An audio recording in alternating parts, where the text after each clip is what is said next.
Good morning students, welcome again class 12th। सो हमने start करी थी यूनिट फर्स्ट सॉलिड स्टेट। तो हमने उसमें सॉलिड का क्लासिफिकेशन पढ़ लिया था, क्रिस्टलाइन सॉलिड, अमोर्फस सॉलिड।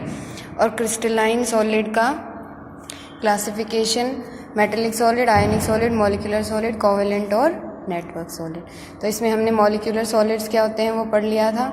उसकी 3 क्लासिफिकेशन थी, non polar molecular solid, polar molecular solid और हाइड्रोजन बॉन्डेड मॉलिक्यूलर सॉलिड, ये पढ़ लिया था। सेकंड क्लासिफिकेशन आयोनिक सॉलिड्स क्या होते हैं वो पढ़ लिया था। थर्ड थी मेटेलिक सॉलिड, वो पढ़ लिया था। सो आज हम करेंगे इसकी 4th क्लासिफिकेशन जो कि है कोवेलेंट और नेटवर्क सॉलिड्स। ठीक है, तो कोवेलेंट सॉलिड्स या कोवेलेंट क्रिस्टल्स किसको कहेंगे? Covalent crystal the constituent particles are non metal atoms which linked to adjacent atom by covalent bond. जो कोवेलेंट सॉलिड की कॉन्स्टिट्यूएंट पार्टिकल्स होंगे, यानी कॉन्स्टिट्यूएंट पार्टिकल्स मतलब जिन पार्टिकल्स से मिलकर वो बना है, वो क्या होंगे? नॉन मेटल्स होंगे। ठीक है, नॉन मेटल होंगे और वो नॉन मेटल आपस में एक दूसरे से किससे जुड़े हुए होंगे? कोवेलेंट बॉन्ड से जुड़े हुए होंगे। ठीक है, कोवेलेंट बॉन्ड क्या होता है? शेयरिंग से जो बॉन्ड बनता है। ठीक है, शेयरिंग से, जैसे पहले की क्लासेस में भी बताया हुआ है, जैसे CH4 है, इसमें कार्बन और हाइड्रोजन के बीच में कैसा बॉन्ड होता है? कोवेलेंट बॉन्ड होते हैं। कोवेलेंट बॉन्ड जैसे कार्बन का एटॉमिक नंबर 6,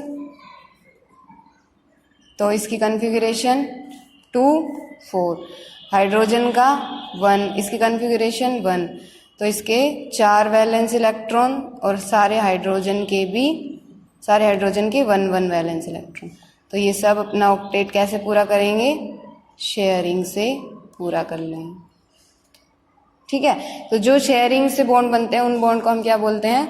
कोवेलेंट बॉन्ड्स। ठीक है, तो कोवेलेंट क्रिस्टल किसको कहेंगे? जिसके कॉन्स्टिट्यूएंट पार्टिकल्स नॉन मेटल होंगे और वो आपस में एक दूसरे से किससे जुड़े होंगे? कोवेलेंट बॉन्ड से जुड़े होंगे। ठीक है, फिर इनका नेचर कैसे होता है? कोवेलेंट क्रिस्टल्स का बहुत ज़्यादा हार्ड होते हैं, ये नेचर में हार्ड होते हैं, तो इनका जो मेल्टिंग पॉइंट है वो भी बहुत ज़्यादा हाई होता है। ठीक है, और हार्ड होते हैं इस वजह से इलेक्ट्रिसिटी के ये पुअर कंडक्टर होते हैं बिल्कुल, और इनको इंसुलेटर्स बोलते हैं, बिल्कुल भी इलेक्ट्रिसिटी कंडक्ट नहीं करते हैं। ठीक है, एग्जाम्पल इसका हो गया डायमंड और ये SiO2। ठीक है, ग्रेफाइट जो है वो भी एक कोवेलेंट सॉलिड है, लेकिन ये उसमें कोवेलेंट सॉलिड का एक एक्सेप्शन है कि ग्रेफाइट एक कोवेलेंट सॉलिड है। और अभी हमने देखा कि कोवेलेंट सॉलिड जो है हार्ड होते हैं नेचर में, ठीक है, और इलेक्ट्रिसिटी के पुअर कंडक्टर होते हैं। लेकिन ग्रेफाइट जो है वो कोवेलेंट सॉलिड का एक एक्सेप्शन है कि ग्रेफाइट जो है वो कोवेलेंट सॉलिड होता है, लेकिन उसके बाद भी वो कैसा होता है? सॉफ्ट होता है और इलेक्ट्रिसिटी का गुड कंडक्टर होता है। ठीक है, तो इसका ध्यान रखेंगे कि ग्रेफाइट एक कोवेलेंट सॉलिड है, लेकिन फिर भी ये सॉफ्ट और गुड कंडक्टर होता है इलेक्ट्रिसिटी का। ठीक है, जो बाकी सारे कोवेलेंट सॉलिड होते हैं वो हार्ड होते हैं नेचर में और इलेक्ट्रिसिटी के पुअर कंडक्टर होते हैं। ठीक है, तो ये हमारा हो गया कोवेलेंट, या फिर इसको बोलते हैं नेटवर्क सॉलिड। तो हमारी क्रिस्टलाइन सॉलिड की 4 क्लासिफिकेशंस हो गई हैं।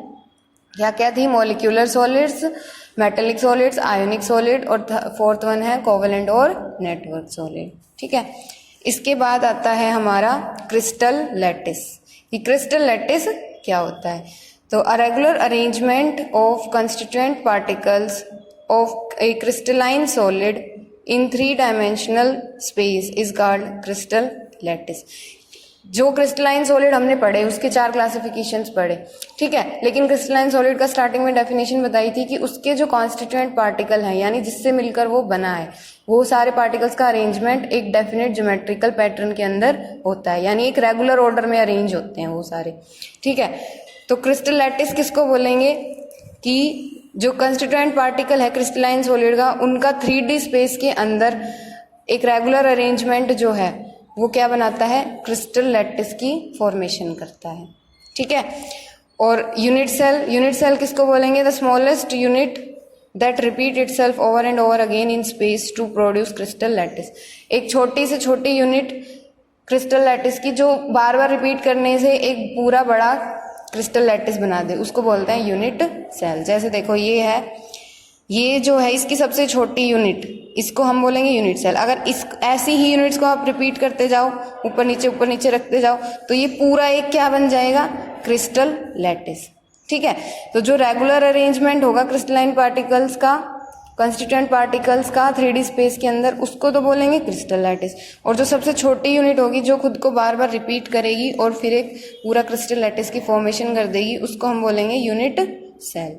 ठीक है, तो ये क्रिस्टल लैटिस और ये यूनिट सेल। ठीक है, तो इस यूनिट में हम क्यूबिक यूनिट सेल के बारे में पढ़ेंगे। ठीक है, क्यूब शेप की होगी वो यूनिट सेल, क्यूब शेप का ही क्रिस्टल लैटिस, जैसे कि अभी दिखाया है। सारी चीजें इसके अकॉर्डिंग ही चलेगी। Unit cell, cubic unit cell लिख के चलेंगे। तो ये यूनिट सेल और क्रिस्टल लैटिस। इसके बाद आती है कि क्रिस्टल लैटिस की कैरेक्टरिस्टिक्स क्या होंगी। ठीक है, तो कैरेक्टरिस्टिक्स यानी क्रिस्टल लैटिस के बारे में पढ़ेंगे कि उसके जो डिफरेंट एस्पेक्ट्स हैं उनको हम क्या क्या बोलते हैं। तो एक तो जो हर पॉइंट है क्रिस्टल लैटिस में, each point in crystal lattice is called lattice point और लैटिस साइट। अगर हम क्रिस्टल लैटिस की किसी भी पॉइंट की बात करें, ठीक है, किसी भी पॉइंट की अगर बात करें तो उस पॉइंट को एक नाम दिया गया है, वो है, उसको हम बोलते हैं लैटिस पॉइंट बोलेंगे, या फिर क्या बोलेंगे, लैटिस साइट। क्रिस्टल लैटिस के अंदर किसी भी पॉइंट को हम बोलेंगे लैटिस पॉइंट या फिर लैटिस साइट।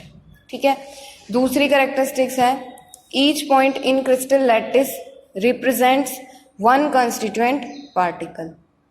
ठीक है, हर पॉइंट को बोलेंगे तो लैटिस पॉइंट या फिर लैटिस साइट। और हर पॉइंट, अगर कोई भी हम पॉइंट की बात कर रहे हैं ना, किसी भी लैटिस साइट की बात कर रहे हैं, तो वो हर पॉइंट क्रिस्टल लैटिस के अंदर एक कॉन्स्टिट्यूएंट पार्टिकल को रिप्रेजेंट कर रहा है। ये अगर हमने इस पॉइंट की बात की है ना, तो इसका मतलब है कि यहाँ पर ये भी एक कॉन्स्टिट्यूएंट पार्टिकल प्रेजेंट है।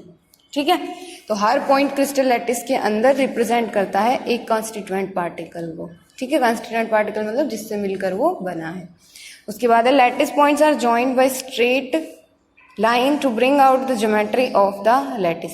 और जितने भी हम लैटिस पॉइंट्स इसमें लेंगे, अगर उन सबको हम एक स्ट्रेट लाइन में ज्वाइन कर दें तो वो एक ज्योमेट्री बना देंगे, उसकी क्रिस्टल लैटिस की ज्योमेट्री की फॉर्मेशन कर देंगे। हर पॉइंट, किसी भी कोई भी जो पॉइंट हम क्रिस्टल लैटिस में रिप्रेजेंट करेंगे उसको लैटिस पॉइंट या फिर लैटिस साइट बोलेंगे।